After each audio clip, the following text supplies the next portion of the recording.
میخوای نعمت الله را بر خودت ببینی؟ چشمات را بپوش. در چند ثانیه تاریکی را میبینی. 28 سال است که نمیبیند. میدانی؟ گوش کن. قل أرأيتم إن أخذ الله سمعكم وأبصاركم وختم على قلوبكم من إله غير الله يأتيكم به. بگو و من خبر دهید اگر خداوند گوشهای شما و چشمهایتان را بگیرد و بر دلهای شما مهر بزند، کدام معبود جز خدا میتواند آنها را به شما بازگرداند؟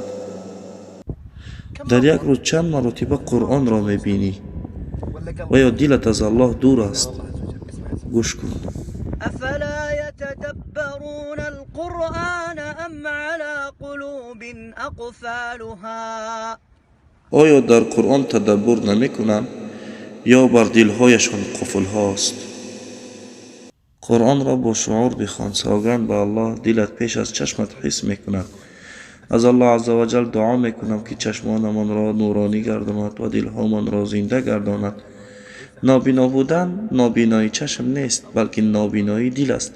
الله همه ما و شما را خوش نگه دارد و از الله دعا میکنم که هر کسی این نوار را به دیگران میفرستد رویش را از دوزخ دور کند. و السلام علیکم و رحمت الله و برکاته.